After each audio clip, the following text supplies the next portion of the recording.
I grew up with my mom and my little brother. I don't know who my dad is. About the only big father-like figure I had in my life was my uncle. Tried to teach me what it was to be a man, so to speak, and be a gentleman, be proper, be polite and kind to others. And then unfortunately I lost him, and that was that. It was kind of like, okay, now who do I have left? It was kind of left on my own. I was never really passionate about anything really. Even though I swam for 4 years, I was in JROTC for 4 years. My heart was never really in it, and it was hard for me to commit fully to it and kind of like explore my true potential kind of deal, because I just didn't feel like I needed to. It kind of goes back to that laziness that I had. Um, but I think after going through recruit training and after spending a couple of years in the Fleet Marine Force, I kind of learned to move past that. That if I devote myself completely to something, I can do great things with it. When it comes to recruit training, a lot of people focus on the physical challenge, and they don't realize that that will always be there. It's a big constant, but no one is ever mentally prepared to go to recruit training whatsoever. So even though it was like an internal struggle, I kind of drew power from the collective and the entire group around me, and I just kept going. The mind can do a lot of things and make the body do whatever it wants. As long as you have that positive mental attitude, you can push your body to its absolute limits. And I found that out during that exact moment, and I just kept going, and now here I am. So no regrets. Well, I remember this one time, I think I was 8 years old.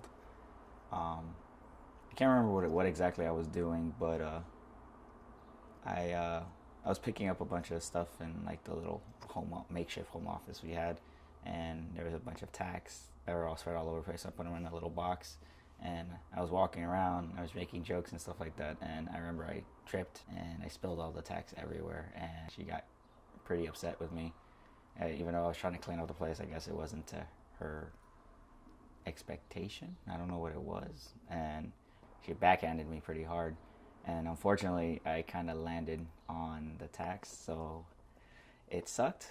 But I had a bunch of little bumps, and some of them kind of pierced my skin a little bit on my left arm. I cleaned it off, I got everything out, but some of it got infected, unfortunately. And so I have like little scars all over my left arm that are lasting reminder of that time in my life. I think a lot of adults that grew up with domestic violence in their households, they kind of have that sense that want to change themselves. They've experienced something that probably no one really should, and they kind of want to find a fresh start, to restart and get a new beginning, so to speak. So the military and its strict structure kind of helped me rebuild my confidence over a long period of time, but eventually I did kind of recover from everything that happened during my childhood. It started in the delayed entry program. It's kind of the program we enter to build ourselves up to get us ready for recruit training. So it's usually a couple months. I spent 6 months in the DEP program, and I learned to kind of start putting myself out there through that program, because I had scored very highly on the ASVAB. So I kind of made it my mission and my job to help people and kind of tutor people and help them get better so they can get the jobs they wanted and stuff like that. And I was slowly starting to build myself up, especially physically, because while I was a swimmer in high school, I wasn't in the greatest amount of shape when it came to being in college and switching over to this kind of lifestyle. So it helped me build my self-confidence there. But then getting to recruit training now was kind of like no more fun and games, no like casual way of going about the change. Now it had to be severe. It was intense, it was fast, and it was deliberate, but they forced me to change. I won't lie to you, my drill instructor didn't even realize I was there until 2 weeks in, because I was so quiet and so like a wallflower. They didn't realize I was there until one fateful day. I had just so happened to get a letter in the mail from my brother, and they called out my name, and then they saw me and just like, "Who are you? You've been here this entire time." So one of my drill instructors, the heavy, which is usually the second in command, kind of made it his personal mission to make sure he knew exactly who I was. And so I was his special target throughout recruit training. And he saw things in me that I guess I didn't see in myself, and he picked on me a lot, but he did it for a reason. He wanted to get me to force myself out. He wanted me to be more of a voice within the platoon, and eventually I did step up and become guide while I was at recruit training. And recruit training is kind of like the all-seeing boss in terms of all the recruits.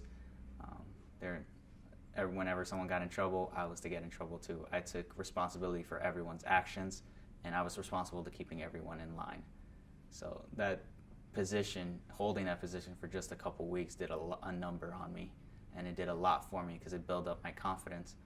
Eventually, I did give up the job to someone else who was just like me, who was very quiet, very introverted, and I wanted the same change to occur to him. So I kind of used it as an opportunity to kind of help someone else grow. And that's kind of where it still reverberates throughout my entire career, where helping someone else has been the